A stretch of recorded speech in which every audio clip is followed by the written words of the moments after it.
buenas noches, señoras y señores. Hoy, como cada domingo, su programa Política Exterior.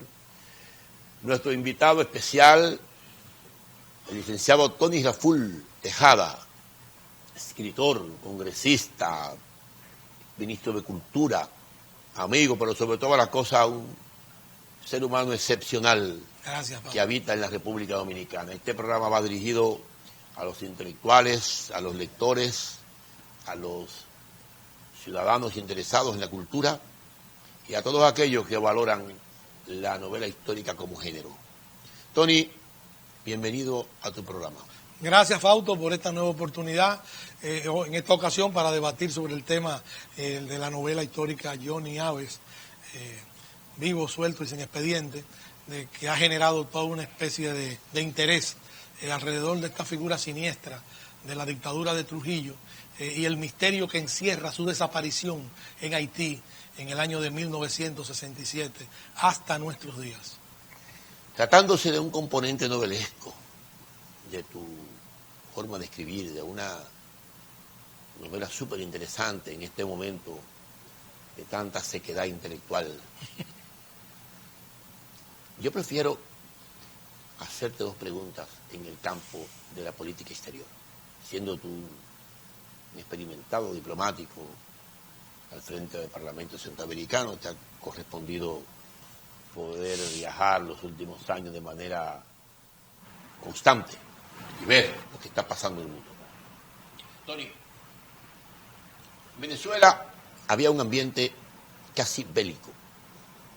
Se preveía una invasión, se preveía una confrontación que desencadenaba todo el efecto de la política exterior de los Estados Unidos hacia América Latina. Prácticamente la definía, ¿no? La política de la cañonera, la política de la confrontación.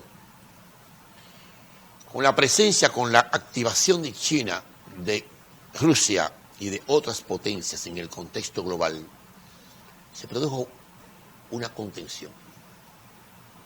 De un momento a otro varió subrepticiamente la línea confrontacional que existía sobre ese país.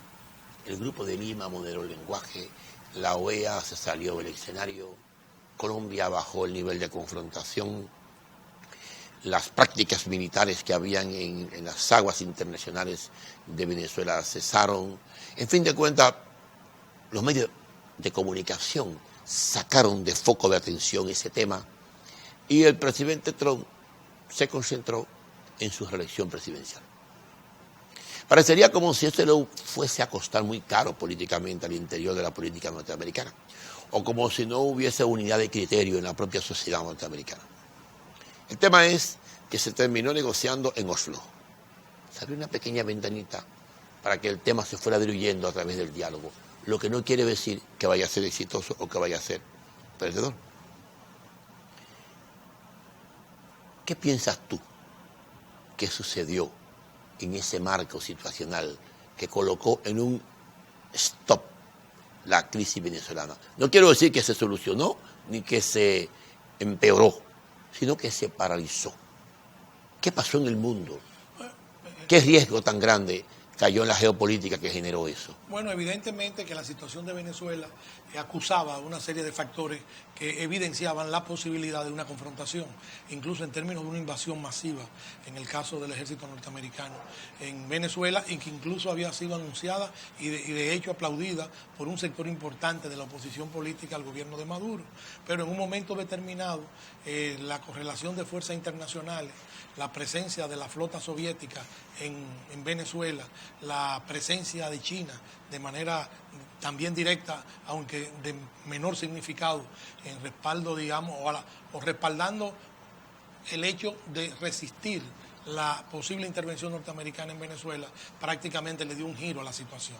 Ya conocíamos esta experiencia en el año 1961, cuando la invasión de Playa Girón a Cuba, se puso de manifiesto el respaldo que Cuba tenía de la Unión Soviética. En ese entonces ya era como Unión Soviética, representando, digamos, el primer país socialista del mundo, ¿no? O el país de mayor poderío, que confrontaba con Estados Unidos la escalada bélica y los aspectos y aprestos científicos, tanto en el exploración científica del espacio, como en una serie de innovaciones. Entonces, en ese momento eso permitió que durante la crisis de octubre de 1962, se llamó así, crisis de octubre de 1962, que el mundo estuvo al punto de estallar, o sea, a raíz de la confrontación entre los famosos 13 días y Estados Unidos, sí, 13 días que tuvieron en vilo a la humanidad en ese proceso, porque se habían descubierto los famosos misiles rusos, los cohetes rusos en Cuba, un avión espía norteamericano había fotografiado la existencia de esos misiles. Esos misiles rusos en Cuba servían como disuasivos para evitar una nueva invasión de Estados Unidos o que Estados Unidos se involucrara en el derrocamiento de Castro. Pero Estados Unidos alegó que esos misiles, uno solo de esos misiles era capaz de, si caía por ejemplo en Miami o en Nueva York, de destruir gran parte de las ciudades norteamericanas. O sea que evidentemente representaba un peligro desde el punto de vista de la defensa y de la seguridad nacional. La seguridad nacional para Estados Unidos, y el presidente Kennedy reaccionó con firmeza en relación con ese proceso. Primero, desatando un bloqueo naval alrededor de la isla de Cuba y a la vez la Unión Soviética respondiendo con un apoyo masivo a Cuba. Se podría decir que de haber estallado la confrontación en ese momento, posiblemente la humanidad, si no hubiese sido destruida, hubiese sufrido graves perjuicios como producto de esa confrontación. A partir de ahí, y de un acuerdo que llegaron Nikita Khrushchev, que así se llamaba, el primer ministro ruso de la Unión Soviética, y el presidente Kennedy, entraron en un acuerdo de que Estados Unidos se comprometía a no invadir a Cuba, y la Unión Soviética hacía compromiso con el gobierno de Estados Unidos en relación con algunos países, limítrofes con la Unión Soviética, que estaban bajo la mirilla de la influencia comunista rusa en ese momento. Entonces, a partir de ahí hubo un intercambio, se dieron ambos países y no hubo nunca jamás una invasión a Cuba, a pesar de que sí hubo, confrontaciones, invasiones pequeñas de gente opuesta a la Revolución Cubana, pero Estados Unidos y Rusia se entendieron. Ahora, en el caso de Venezuela, evidentemente que hubo una especie de confrontación que llevó a un acuerdo, un entendido entre las partes para buscar una solución. De baja intensidad, ¿no? De baja intensidad, evidentemente. Todo estaba preparado para invadir a Venezuela. Todo estaba preparado. Se había creado toda una estructura e incluso se había movilizado la flota norteamericana y aviones norteamericanos de combate. Sin embargo, en este momento la situación ha pasado a lo que se llama el diálogo de Oslo, el diálogo de Noruega. El diálogo de Noruega, no porque se estén celebrando allá las reuniones, se iniciaron allí. Porque fue propuesto. Fueron propuestos en Noruega, pero están celebrando en otros lugares.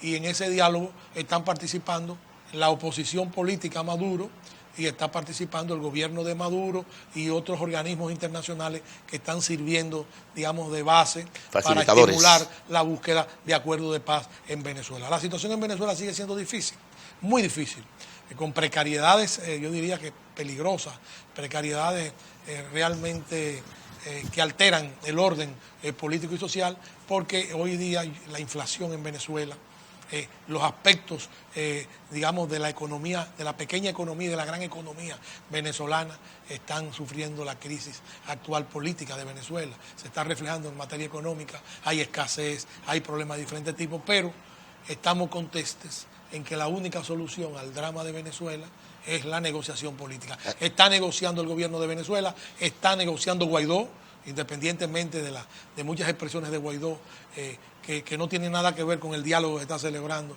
entre una cosa son los hechos y una cosa es el discurso. Y es esperanzador que se llegue a un acuerdo, a una solución que le ponga fin al problema de la crisis venezolana. Acuerdo que para mí, al margen de lo que se está discutiendo en el famoso diálogo de Noruega o de Oslo, independientemente para mí, tiene que pasar primero por una convocatoria en un determinado tiempo, desde el punto de vista constitucional de elecciones democráticas, tiene que pasar por ese proceso y lógicamente liberar de algunas trabas y sanciones que sufre Venezuela para facilitar el entendimiento con la oposición, que tendría una gran oportunidad en la participación electoral, de hacer un papel más airoso que el de la confrontación. El de la confrontación solo trae muerte, lágrimas, destrucción. No podemos justificar este tipo de acciones. Con esto no quiero decir que ambas partes no han cometido errores. Han cometido errores y graves. Ambas partes, tú dices. tanto la administración de Maduro en el manejo de las contradicciones. No es lo mismo Maduro que Chávez. Chávez poseía un liderazgo mesiánico y además con una gran capacidad, gracias a ese liderazgo, para sortear situaciones difíciles. Y en el caso de Maduro no podemos decir lo mismo. Se trata de un seguidor de Chávez, pero no tiene la experiencia, ni mucho menos el liderazgo que tenía Chávez. O sea que hay situaciones que hay que tomarla en cuenta. Y de parte de la oposición, el problema de la oposición en Venezuela es que no hay líderes. O sea, la oposición venezolana no tiene líderes. O sea, tuvo algunos voceros, pero ninguno de ellos cuajó desde el punto de vista de un liderazgo responsable. Si en Venezuela hubiese habido un liderazgo opositor, digamos de la categoría de los grandes liderazgos. Rómulo Betancourt, Carlos Andrés Pérez, el Tigre, el social Eduardo Fernández. Eduardo Fernández, llamado el Tigre. O sea, ese tipo de liderazgo. Hoy la situación hubiese tenido otro cauce, pero no había liderazgo. Fíjese que Guaidó, el señor Guaidó, fue un improvisado, sin ningún tipo de experiencia, muy dado, ¿no?, a la publicidad, pero no tiene el ejercicio de un liderazgo responsable como tiene o ha tenido Venezuela en otras ocasiones. Eso ha impedido una solución a la crisis venezolana. Y además, la liquidación de los partidos políticos en Venezuela. Usted sabe que si el sistema de partidos políticos democráticos funcionaba en algún lugar, en el área del Caribe y Centroamérica, era en Venezuela.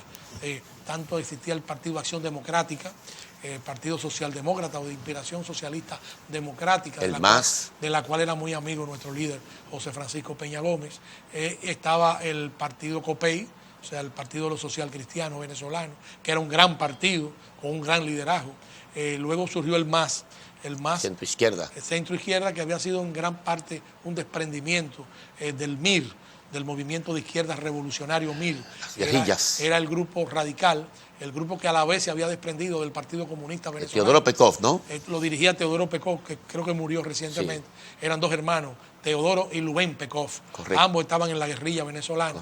Luego él hizo una especie de reorientación de su visión política cuando creó el MAS, que yo recuerdo que cuando se creó el movimiento MAS, que significaba Movimiento al Socialismo, Gabriel García Márquez, siendo colombiano, Premio Nobel de Literatura, siendo colombiano, fue a Caracas a inscribirse en el MAS.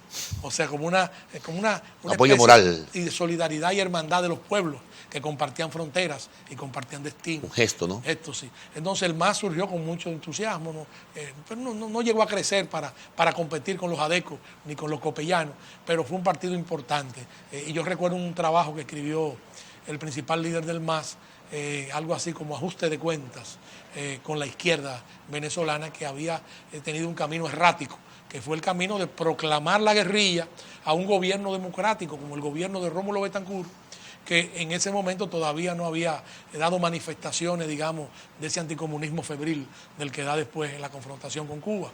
Pero Betancourt fue enfrentado por los grupos de izquierda en Venezuela. Bueno, hasta el Partido Comunista de Venezuela, que dirigían los históricos hermanos Machado, que eran congresistas, estaban en el Congreso y renunciaron al Congreso, salieron del Congreso. Óigame bien, el Partido Comunista de Venezuela, que pertenecía a la corriente moscovita, que no era partidaria de la guerrilla, se dejó arrastrar por las corrientes irresistibles en ese momento que venían de Cuba. Por el romanticismo revolucionario. Por el romanticismo revolucionario, hasta los hermanos Machado, dos ancianos en ese momento, que dirían el Partido Comunista, plantearon el camino de la guerrilla. Luego, lógicamente, eso se decantó y la guerrilla fue capitaneada por los grupos estos revolucionarios del MIR. Encabezado por Douglas Bravo. Encabezado por el comandante Douglas Bravo, que yo quiero decir aquí, hablando de todo un poco, como diría nuestro hermano Mundito Espinal, que en paz descanse, que en ese proceso, este señor Douglas Bravo, que quiero decir aquí, que fue comandante guerrillero más de 10 años en las montañas de Venezuela, sobre todo en el sistema montañoso de Falcón, sistema grande de montañas en Venezuela, nunca fue capturado por las tropas militares venezolanas, nunca fue herido por las tropas venezolanas, nunca sufrió el menor rasguño y dirigió militantemente en combate permanente a la guerrilla venezolana. Y quiero decir algo más, es un gran amigo del pueblo dominicano. Cuando la gesta gloriosa del 14 de junio de 1959, él fue el encargado por la izquierda venezolana para adiestrar, preparar e integrar a algunos compañeros internacionalistas venezolanos que vinieron en la expedición del 14 de junio y que murieron peleando en Constanza, Maimón y Estero Hondo. O sea, lo digo porque él estuvo aquí en Santo Domingo y dio una conferencia en la Academia Dominicana de la Historia hace algunos años, y ahí explicó su participación en la gesta del 14 de junio de 1959. Por supuesto, estos grupos se dispersaron, perdieron el discurso de coherencia. Inicialmente estaban respaldados por la Revolución Cubana, incluso algunos cubanos combatieron en la guerrilla venezolana. Y Arnaldo Ochoa por combatió ejemplo, con varias, que hubo que rescatarlo. Que fue héroe, ¿no?, en las batallas de Angola, y que después murió fusilado por sus debilidades o por el encauzamiento que hubo en Cuba. Exactamente, en relación en con este el mes hace 30 drogas, años. sí. Bueno, el caso es que en ese proceso, el propio Douglas Bravo, que era una leyenda, hablar de Douglas Bravo era como hablar de Tiro Fijo en Colombia. Claro. O sea, gente que las balas no le entraban en ese proceso. Sin embargo, y eso me lo contó el propio Douglas Bravo cuando vino a Santo Domingo, sin embargo, ellos rompieron con la Revolución Cubana y entonces adoptaron una política que en el lenguaje marxista se llama troquista. O sea, se afilió esa guerrilla a la Cuarta Internacional, un movimiento disidente del movimiento comunista internacional que fundó León Trotsky, uno de los grandes héroes o fundadores de la Revolución Rusa, de la Revolución Bolchevique de 1917. Bueno, y que fue víctima a la vez de Stalin en la competencia y en la lucha de los poderes por la supremacía y hegemonía de las líneas comunistas y marxistas en el mundo. Lo que quiero decir con esto es que en ese proceso es una situación totalmente distinta. O sea, es totalmente distinta, y hay que buscar una salida pacífica y democrática a la crisis de Venezuela. Siempre nos hemos opuesto y nos seguiremos oponiendo a cualquier salida de tipo militar en relación con el proceso venezolano. Es imposible darle una salida de tipo militar. Eso significaría bañar en sangre no solamente a Venezuela, sino que podía afectar países vecinos. Podía decretar ahí una situación anómala que perjudicaría a los pueblos. El principal perjudicado de la crisis de Venezuela es el pueblo de Venezuela. ¿Por qué? Porque hay carestía. ¿Por qué? Porque hay escasez. ¿Por qué? Porque hay especulación. ¿Por qué? Porque se ha incrementado el delito. O sea, bandas de delincuentes. Hay una situación muy difícil en Venezuela, pero a la vez solamente por medios legítimos se puede desplazar al gobierno actual. Entonces hay que llegar a un acuerdo para facilitar elecciones democráticas y acuerdos perdurables para que no haya ajustes de cuenta de un sector contra otro. Por eso yo nunca he estado de acuerdo con la violencia en ninguna de sus formas en los casos de sociedades democráticas. Muy bien. Tony, en Europa, que tiene un giro hacia el centro político y hacia la derecha en términos de elección popular, se repitió un fenómeno con esta vez la victoria del Partido Socialista Obrero Español con los votos. En aquella ocasión fue una victoria parlamentaria, sí, no ocasional, de alianzas, pero ahora el pueblo ratificó esa victoria. No es una mayoría para gobernar, es una elección como mayoría electoral. El primer ministro, presidente del gobierno español, ha encontrado algunas dificultades en Podemos, que ha sido su socio político, su aliado para poder desplazar a la derecha del PP. No ha habido manera de poder articular un gobierno de unidad nacional. Sencillamente, el presidente del gobierno español se niega a hacer un gobierno de unidad nacional con Podemos. Quiere un apoyo puro y simple, y parecería que van a producirse elecciones nuevas, con todo lo que implica el riesgo político para la izquierda. Tú que viviste en España, que estudiaste en España, que te graduaste en España, que vas frecuentemente, ¿qué tan difícil es poder armar un gobierno de unidad nacional entre Podemos y el Partido Socialista? Sobre todo cuando el sector más radical de Podemos se ha ido decantando, se ha ido debilitando. Yo no digo completamente, ¿no?, pero sobre todo los sectores más ultra radicales. ¿Qué es lo que... ¿Qué situación está dándose ahí? ¿Es un problema de ego? ¿Es un problema de autoridad? ¿Es un problema de línea política? ¿O es un problema de convivencia? Mira, lo que pasa es que en la situación política de España han sucedido fenómenos inesperados, o sea, que no fueron previstos.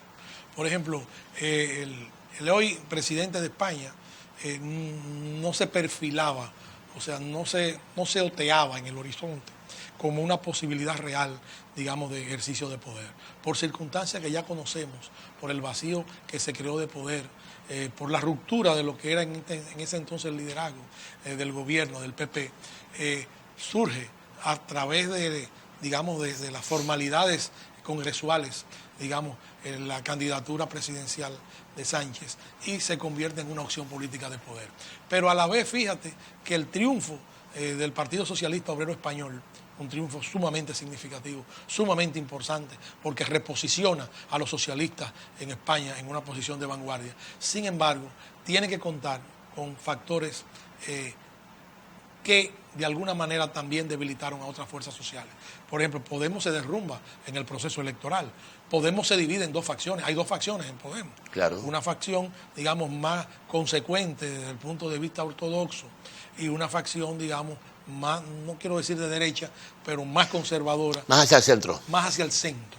Eso debilita a Podemos, que de un porcentaje importante en el proceso electoral anterior sufre, se menoscaba su incidencia política a nivel del Congreso. Lo mismo le pasa a Ciudadanos, ¿no? Lo mismo le pasa a los otros grupos.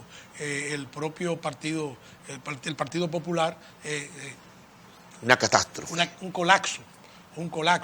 El Partido Ciudadano, o sea, hay una especie de correlación de fuerzas variadas en relación con la lucha por el poder en España. O sea, nadie tiene mayoría absoluta. O sea, nadie cuenta con la sustentación, digamos, del poder en los términos en que el poder requiere para ejercer una política de gobierno. Entonces, España se debate en ese tipo de lucha, aparte de que han surgido numerosos grupos, digamos, independientes, minorías. Como Vox. Sí, que inciden en el proceso parlamentario, sí. con representantes. Y a eso tenemos que agregar el problema de Cataluña, el problema de algunas regiones de España, donde las seccionales, vamos a llamarla así, no sé si el término es adecuado, del propio Partido Socialista o de las representaciones de los partidos tradicionales, tienen cierta independencia de criterio, que afecta el ejercicio de una política unitaria. Se ajustan al regionalismo. Claro. Entonces, todo eso afecta el perfil de una política coherente y nos vemos constantemente que tienen que estar negociando permanentemente. ¿Tú no crees que la catástrofe del PP, que fue reducido a uno de sus peores resultados históricos, envalentonó también a Podemos? Porque lo que provocaba esa concertación electoral y política en el plano social y en el de la gobernabilidad de España era, sobre todas las cosas, reducir la fuerza avasallante que llevaba el PP. Entonces, ya reducido el PP a una minoría prácticamente indescriptible en términos de resultados electorales, al no existir un contrario común como lo era el PP, Podemos se envalentona y pide parte del poder para aplicar parte de su propuesta política, de su programa. Sí. Entonces yo te pregunto, ¿no es un riesgo provocar un agotamiento en el electorado, un cansancio en el electorado? Sí, es un riesgo. Repetir nuevas elecciones y que quede todo igual. Es un riesgo. Recuérdate que duró un año anteriormente España sin gobierno, ¿no? Sí, es un riesgo y eso afecta a todo el orden jurisdiccional, el orden político, el orden económico. La marca España. La marca España. La inversión extranjera. La inversión extranjera. El turismo. Claro. Puede ser influenciado negativamente. La estabilidad de la economía. La estabilidad de la economía. O sea, en España hace falta un punto de vista coherente, un proyecto de sociedad basado para nosotros en los fundamentos del socialismo democrático tal como lo concebimos y tal y como se estructuró a través de lo que fue otrora en su momento más alto la Internacional Socialista después de su reorganización en 1951. O sea, luego de la reorganización, porque cuando hablamos de socialismo para los amigos televidentes tenemos que referirnos a que el socialismo es una corriente del siglo XIX que pasa por una serie de etapas de diferenciaciones, de contradicciones y de reordenamiento. pensamiento. O sea, cuando se divide finalmente la Segunda Internacional. Múltiples variables. Cuando se divide la Segunda Internacional entre ya las posiciones más moderadas y las posiciones, digamos, más radicales del socialismo, y luego con la creación de la Internacional Comunista, que se crea en Rusia a raíz de la Revolución Bolchevique. Como contrapeso. Como contrapeso, porque los socialistas, acuérdate, se dividen a raíz de la Primera Guerra Mundial. La división de los socialistas se da ante el concepto de si los socialistas que planteaban el socialismo por encima incluso de la concepción nacional, si los socialistas iban a participar en esa guerra defendiendo a sus gobiernos. Si un socialista, desde el punto de vista del credo, del confesionario ideológico, podía prestarse a luchar por un gobierno que representaba la negación del socialismo como estructura de pensamiento.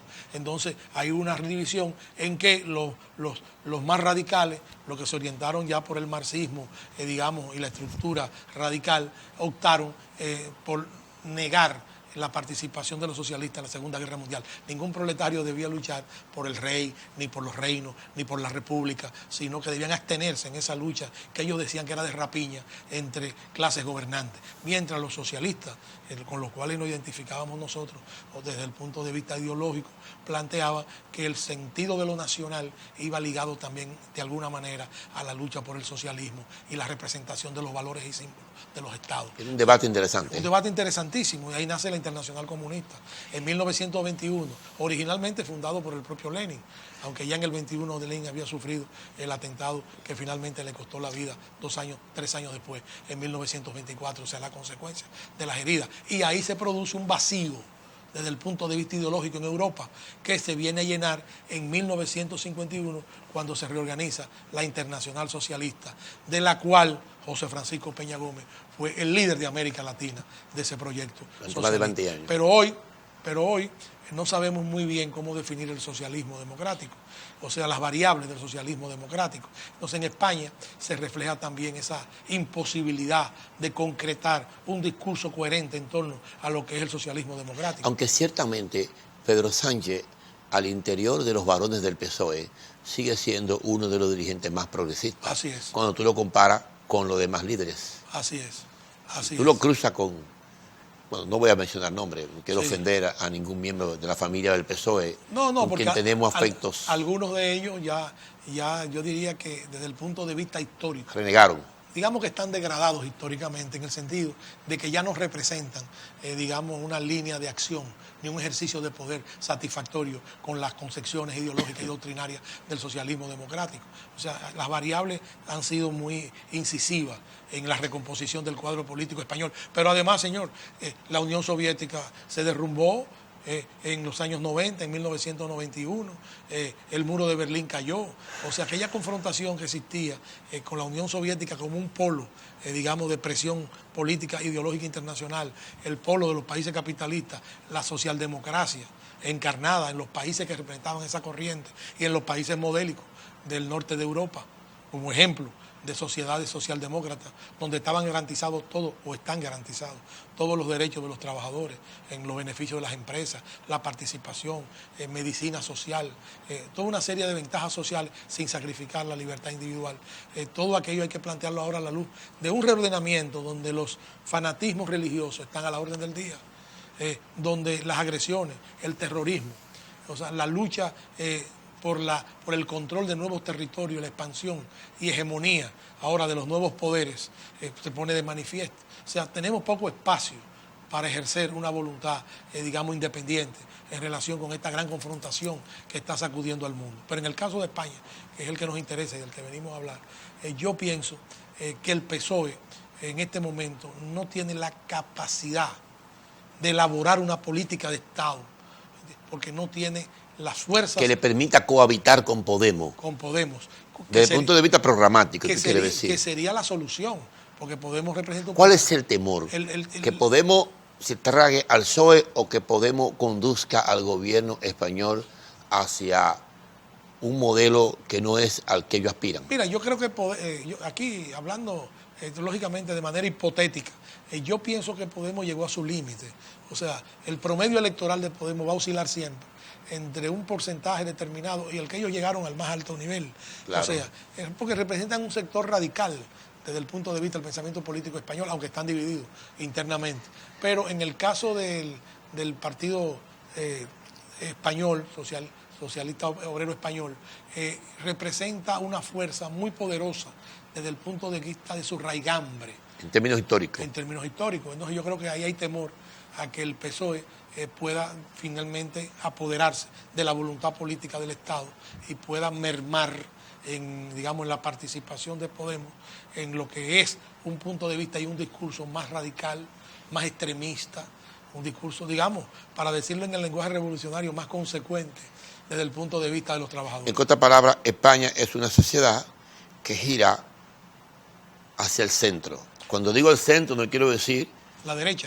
A la derecha, quiero decir a una izquierda centrista. A un equilibrio de fuerzas sociales. A un equilibrio de fuerzas. Pero lo vemos en el Parlamento Europeo. Claro, las exactamente. elecciones del Parlamento Europeo. Exacto. Vamos a ver los resultados. Se manifiesta el equilibrio de fuerzas y hay un predominio de sectores de derecha. Es un ciclo político, Tony, ¿no? Porque hace 15 años allí había una maquinaria avasallante de la socialdemocracia. Y de los grupos verdes. Y de los grupos verdes. Eran figuras importantes. 19 jefes de Estado eran socialdemócratas. En un momento determinado. Son ciclos de la política. Eso varía. Pero, sin embargo, esa variación, por ejemplo, en América Latina, no se da de igual manera. No. Hoy día hay una derechización creciente en América Latina. El famoso socialismo del siglo XXI. ¿Una derechización o el final de un ciclo político progresista? Yo creo que una cosa trae... Que Schlesinger definía como el ciclo de los 20 años. Sí, pero una cosa trae implícita desde el punto de vista del Estado, lo otro. Pero, por ejemplo, los conservadores siempre están a la espera de los fracasos de los progresistas. Por ejemplo, los experimentos del socialismo del siglo XXI, como lo llamó Chávez, los experimentos están prácticamente defenestrados y lo que subsisten en medio de grandes dificultades, de grandes confrontaciones y sobre todo de grandes impotencias para contrarrestar los males que acosan a esos países. No hay solución. O sea, salvo el caso de Bolivia, por ejemplo. Salvo el caso de Bolivia, donde los organismos internacionales han certificado que es el país de mejor distribución social de América Latina. Claro. Y que tiene sus problemas, evidentemente. Claro. Salvo el caso de Bolivia, los otros países, ya sea por el boicot, por el bloqueo, por la incapacidad, por una serie de situaciones. Por los niveles de confrontación con los Estados Unidos también. Innecesario. Sí, no han podido resolver sus problemas esenciales, que nosotros esperamos que lo puedan resolver, que tengan la capacidad de salir, airosos en esas grandes confrontaciones. Todo esto tú tienes que vincularle necesariamente a los problemas sociales que se van agravando. O sea, ese incremento masivo de indocumentados hacia la frontera de México con Estados Unidos, que es una hilera interminable por toda América Central, imparable de los problemas sociales. A eso tú tienes que sumarle la delincuencia, los grados a que ha llegado. O sea, no basta llegar al poder con un discurso socialista o un discurso, consecuente con los intereses de los trabajadores. Hay que llegar con soluciones prácticas. O sea, con vía de acceso. En el marco de las posibilidades que te permitan las circunstancias. Con vía de acceso al financiamiento internacional, a los grandes fondos internacionales. Hay que saber cohabitar con esa realidad. Hay que saber cohabitar. Un discurso radical no se sostiene. O sea, hoy día es imposible sostenerlo en los términos, por ejemplo, del desafío que implicó en un momento determinado la Revolución Cubana. Ni siquiera la Revolución Cubana incluso como un modelo a seguir con el apoyo del campo socialista. Ese discurso no. O sea, ese discurso no se puede plantear hoy día, ni se lo están planteando los cubanos. O sea, los cubanos preservan sus conquistas sociales o lo que ellos entienden que son las grandes realizaciones del modelo socialista, pero a la vez cohabitan con formas y manifestaciones del sistema capitalista para poder sobrevivir a un proceso desintegrador desde el punto de vista económico, porque los grandes polos hegemónicos del capitalismo controlan el poder mundial hoy día. Por eso yo recuerdo, me llegan a la memoria unas expresiones que yo escuché hace 33 años, 1986, 2019, 33 años, de un líder político que al interior del Partido Revolucionario Dominicano era un poco más hacia el centro que José Francisco Peña Gómez, que era su contrapeso. Te estoy hablando del licenciado Jacobo Magluta Azar. Sí. Jacobo Magluta, recuerdo perfectamente, me grabé, se me quedó fija esa propuesta que hizo cuando lo entrevistó la prensa internacional en los días finales de la campaña electoral de 1986, cuando le propusieron hacia dónde usted va a dirigir la República Dominicana, hacia un gobierno de centro, hacia un gobierno socialista democrático o hacia un gobierno conservador. Él, recuerdo como ahora, se rascó la barbilla así, hizo ese gesto y dijo: ¿usted quiere que le conteste con precisión? El entrevistado, recuerdo que era norteamericano. Y digo: sí. Yo quiero conducir a la República Dominicana hacia un gobierno de eficiencia.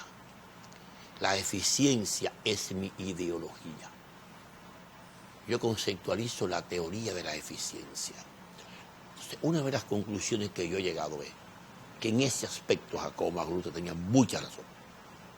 Se confunden los preceptos ideológicos, las banderas históricas. No estoy hablando de conservadurismo ni de izquierdismo. Estoy hablando de cómo tú vuelves un Estado lo suficientemente eficiente que genere riqueza, que genere calidad de vida y que genere sobre todas las cosas continuidad en el tiempo. Evo Morales ha tenido el talento, para darte la razón, de llevar a cabo un gobierno eficiente. ¿Por qué digo eficiente? Porque nunca tuvo el petróleo de $140, nunca tuvo la potencia económica que tiene Brasil.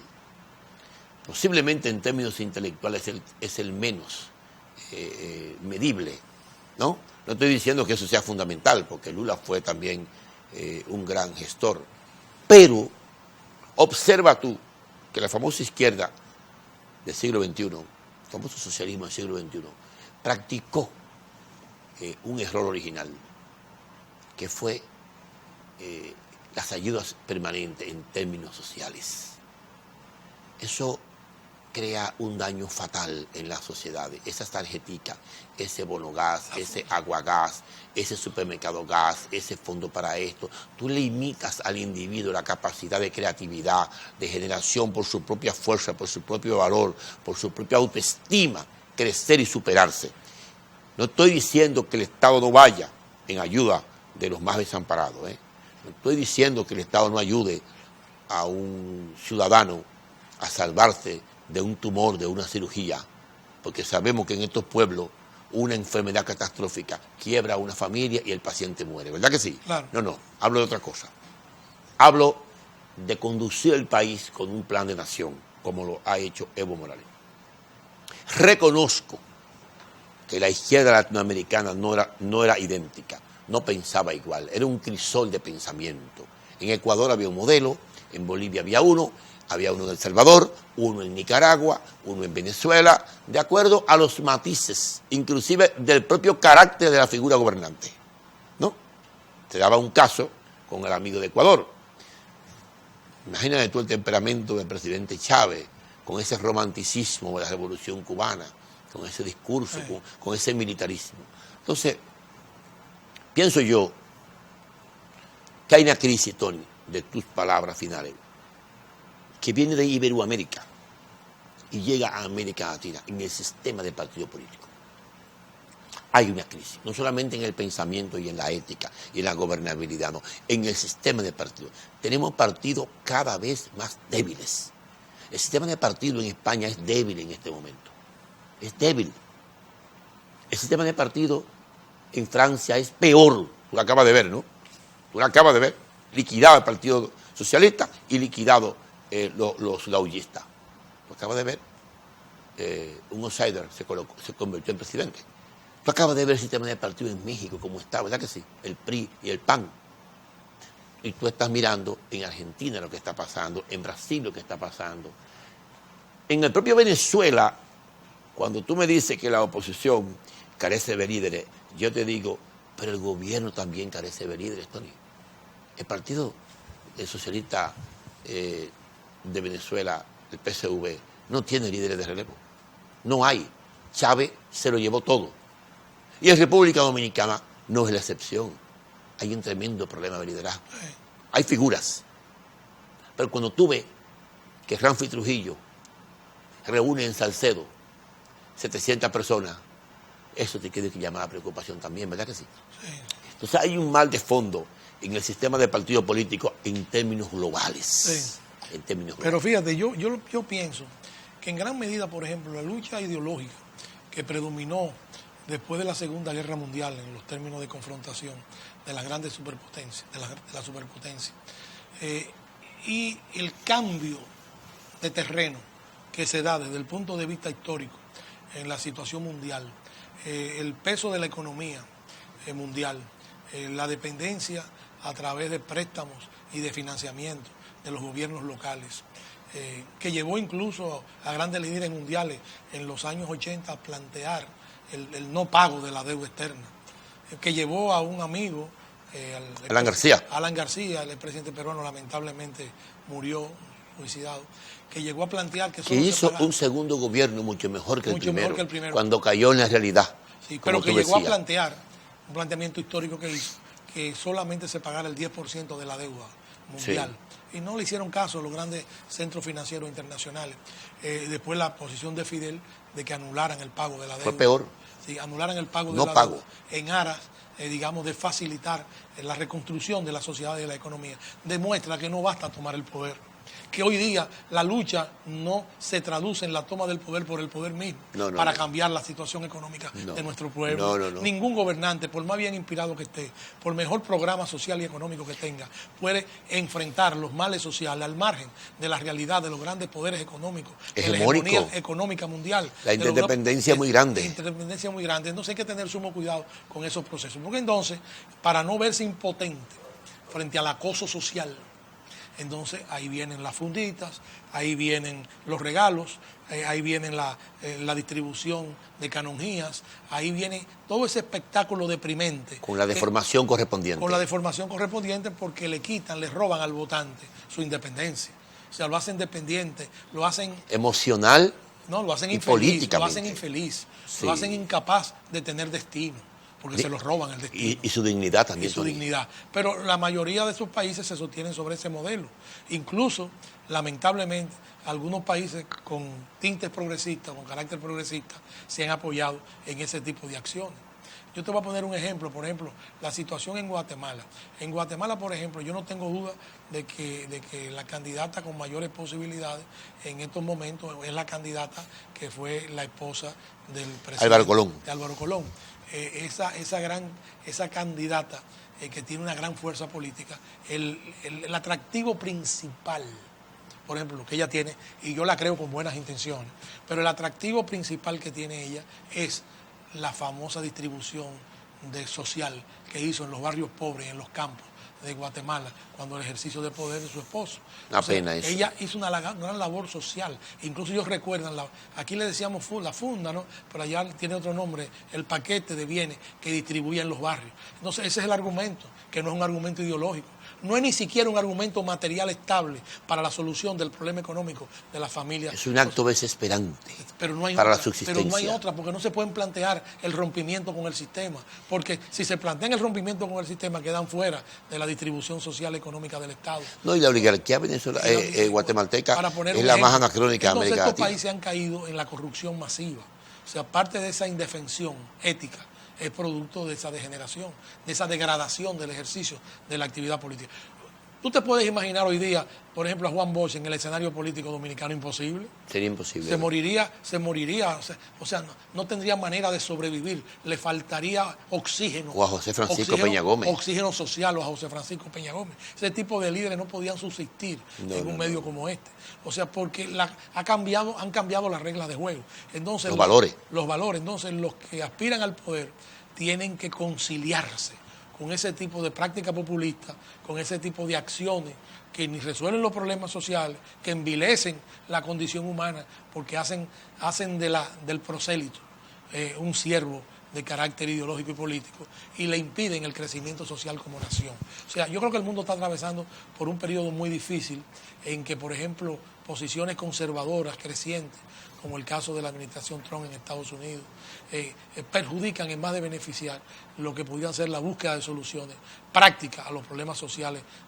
No es el mundo que conocimos en los años 60, o sea, no es el mundo que afloraba como una esperanza, digamos, del destino, de un mejor destino para los pueblos latinoamericanos. Con dos propuestas, ¿no? Con dos propuestas sociales, ya no lo es.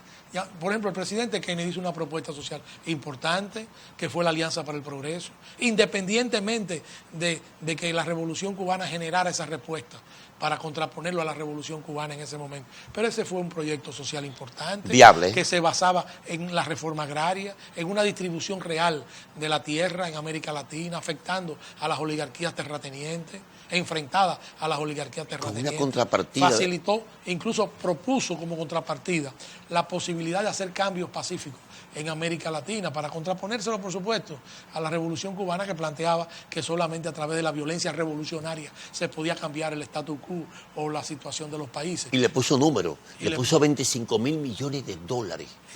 Oye, y eso equivale hoy a más de 100.000 millones de dólares. Eso es una cosa tremenda. Te voy a decir algo. Entonces, tú estás hablando de una ayuda que fue la mitad del plan Marshall que hizo para reconstruir Europa entera después de la guerra. Alemania y la Europa entera. Evidentemente que Kennedy le quedaba grande al sistema político. Oye, no solamente eso. El planteamiento de Kennedy. Es más, yo estoy absolutamente convencido que si aquí no se le da el golpe de Estado al profesor Juan Bosch, al gobierno democrático que encabezó Juan Bosch en el 63, la República Dominicana hubiese tenido un gran progreso, un salto hacia adelante, porque el modelo económico y social que estaba montando la administración Bosch en la República Dominicana en el 63 era el proyecto kennediano.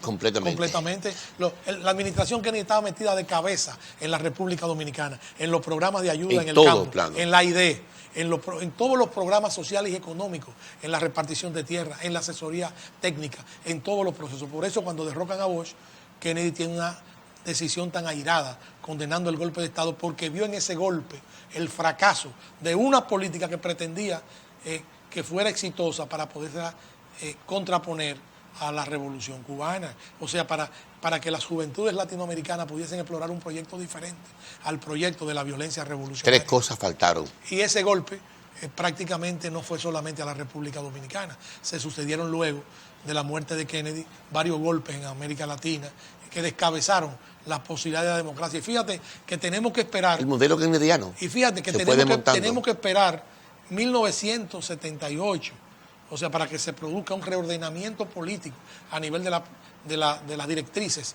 norteamericanas de Estado y facilitara el derrumbe de las dictaduras militares en ese momento, con el triunfo de Carter. Hubo que esperar 15 años. 15 años. Y luego volvimos y caemos en la Guerra Fría con el otro reordenamiento que viene 15 años después, 10 años después, donde se cae esa corriente democrática con el triunfo de Reagan en Estados Unidos. O sea, lo que te quiero decir con eso es que con el modelo de Kennedy, y hoy yo lo veo muy claro, antes no lo veía tan claro, fracasa todo un ejercicio de poder que, dirigido por Bosch en la República Dominicana. Por eso liquidar a Kennedy no fue un accidente. No, por Dios, una conspiración. No fue un accidente. Una conspiración donde participaron incluso organismos de gobierno. Sí, pero de largo alcance. De largo alcance. Todavía no de un simple acto de rencor por el tema de Cuba. No, eso pasaba por la guerra de Vietnam, por la política hacia América Latina, por la política de cohabitación con Rusia. Por innumerables factores. Tú hablabas hace unos minutos, necesito que entremos ya al tema de tu novela histórica. Tú hablabas hace unos minutos de aquella confrontación de los 13 días de 1962. Pero en verdad fue un coronel soviético quien delató la presencia de los misiles en Cuba, más que los aviones. Los aviones fue la expresión que hizo... El famoso avión espía U-2. Sí, pero eso fue lo que dijo la inteligencia americana para demostrar su talento, pero fue un coronel soviético.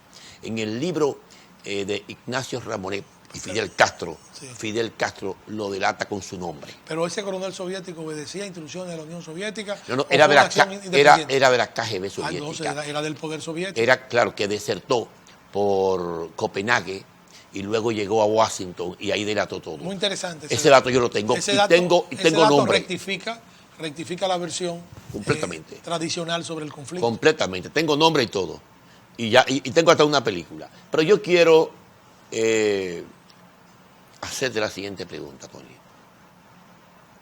¿Cuál ha sido la razón que te ha llevado a analizar este tema contagioso, este tema tan maravilloso que implica el personaje la presencia de un fantasma que anda desandando por las calles de Nueva York, que mucha gente lo cree, mucha gente lo imagina y otra gente y otra clase de personas sencillamente se queda impactado. Bueno, mira, porque es un hecho que no tiene Fausto, precedente. no disponemos ya de tiempo, aunque yo no soy el director del programa. Sí, pero fíjate, vamos a pasar unos minuticos. En 60 segundos, en 2 minutos, 3 minutos, voy a tratar de sintetizar. Este libro fue puesto en circulación en la Biblioteca Nacional. En 90 segundos.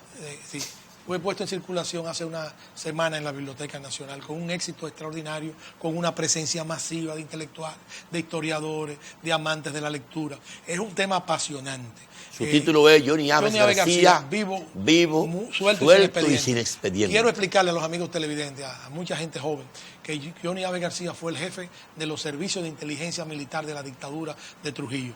Y fue en el periodo del ejercicio de la inteligencia de Estado durante que se cometieron más crímenes, más terror, se cometieron casos espeluznantes, se atentó contra la vida de presidentes de otros países. Y ese personaje dirigió toda la política represiva. Luego de haber cometido innumerables crímenes, salió del país y continuó ejerciendo acciones de investigación a nivel internacional amparado por la Agencia Central de Inteligencia Norteamericana, CIA, de acuerdo a todas las informaciones que se poseen. Y no solamente eso, ese individuo desaparece misteriosamente en Haití en el año de 1967 y se da que había sido muerto por el dictador Duvalier por estar supuestamente comprometido en el complot de Mac Dominic. Lo cual fue incierto. Exacto, el yerno de Duvalier, lo cual fue absolutamente falso, no hubo ninguna prueba al respecto. El único que dio una versión fue Balaguer en ese sentido, pero sin referencia, sin prueba, sin documentación. En su famosa novela Los Carpinteros. Y luego, en el ejercicio de la vida pública, este señor ha sido reconocido y visto en numerosas partes, lugares del mundo. Es un misterio, ya tiene 95, 96 años. Ya anda arrastrando la pierna derecha, se acogió a los programas de protección de testigos de la CIA, de testigos, no de agentes de la Agencia Central de Inteligencia, que sí practica este tipo de protección. Y lo cumple. Y este libro es él el que habla, es Johnny en primera persona, el que narra todos los crímenes cometidos bajo su dirección y donde acusa a sectores de la propia dictadura de haber jugado papeles estelares en ese proceso. Es un libro apasionante, es un libro intenso, es un libro... de una sola lectura. Es un libro, es una novela histórica porque el entramado tiene que ser la novela, pero el 80% de todo lo que él dice es rigurosamente cierto, incluso registrado con pruebas documentales históricas. Tony, ¿qué hay de cierto? Está al público, el que quiera comprarlo y el que se quiera integrar a esta aventura de la lectura sumamente importante, puede adquirirlo en el Centro Comercial Cuesta Galleta. Casa Cuesta. Tony, en los últimos 10 meses, él es destituido como director del Departamento de Inteligencia Militar. Se comenta, se dice, que él entró en contacto con la embajada norteamericana en República Dominicana. Hay documentación. Sí, yo te pregunto, Johnny Aves García, evidentemente, sabía lo que se estaba tramando contra Trujillo. Por supuesto.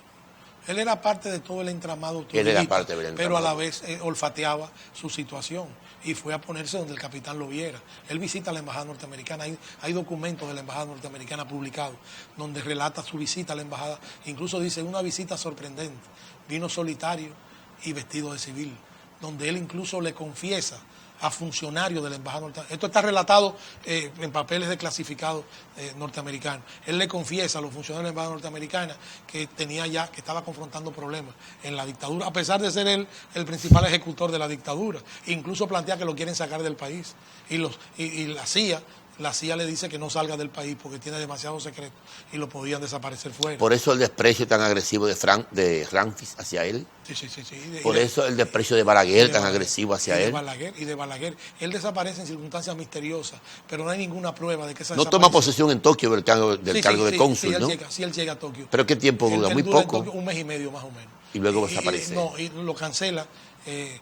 Orden de Ramfis y Balaguer lo cancelan y entonces ya ahí empieza un trasiego en Europa, en algunos países de Centroamérica y en Haití. Ahí él hace algunos contactos con la CIA y empieza a hacer labores. Y luego, en el 67, desaparece, luego de haber culminado su contrato de trabajo en Haití. desaparece y evidentemente que desaparece para continuar, para poder sobrevivir en una historia larga que está explicada en el libro, a lo que era un acoso contra él que había sido dirigida por militares dominicanos para proteger a Balaguer de amenazas que Johnny había expresado contra la vida del presidente Balaguer. Todo eso está explicado en ese libro. Pero solo hay una manera de hablar del libro, es leyéndolo. Yo recomiendo su lectura, señoras y señores. Es una novela histórica fascinante sobre Johnny Abe García, vivo, suelto y sin expediente. Una lectura fascinante de fin de semana. Hoy nuestro invitado especial, el diputado Tony Raful, expresidente del Parlamento Centroamericano y quien también acaba de poner otras obras en circulación en la Feria de Madrid, España. Ya conversaremos sobre esos otros componentes de su larga vida como escritor y como dirigente político. Señores y señores, buenas noches. Será hasta el próximo domingo cuando volveremos con su programa Política. Gracias, Fausto. Muchas gracias. Gracias, Tony. Por tu invitación. Siempre.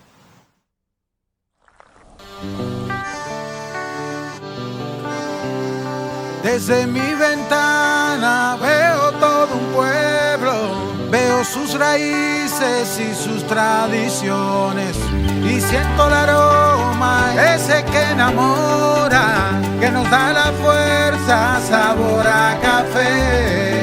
Y en toda la tierra reina la esperanza, también los recuerdos que nos hacen crecer. Estés donde estés, nos une el aroma que sabe a café. Café Santo Domingo, sabor que empieza en el aroma. Estés donde estés, nos une el aroma. Café Santo Domingo, sabor que empieza en el aroma. Tu café de siempre.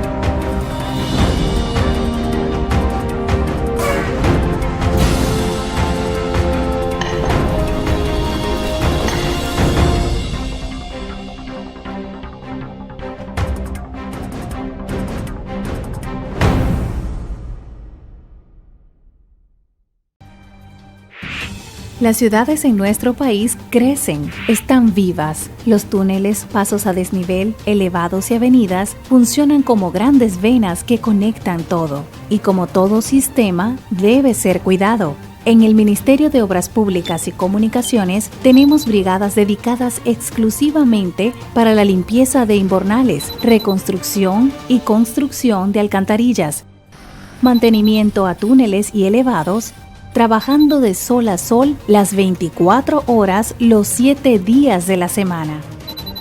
Nuestra meta es cuidar la inversión que hemos hecho todos los dominicanos en estas obras. Tú puedes ayudarnos a cuidar lo tuyo. No lances basura en la calle. Así las alcantarillas se mantendrán limpias y funcionando correctamente. No pintes en las paredes, ni las maltrates. Y finalmente, no motores ni vehículos pesados en los elevados y túneles. Vamos, anímate a hacer la diferencia. Juntos, mantengamos el corazón de la ciudad latiendo fuerte. Ministerio de Obras Públicas y Comunicaciones. Más que construcciones, somos servicios. Lista para el deporte. Como en el play, pero en casa.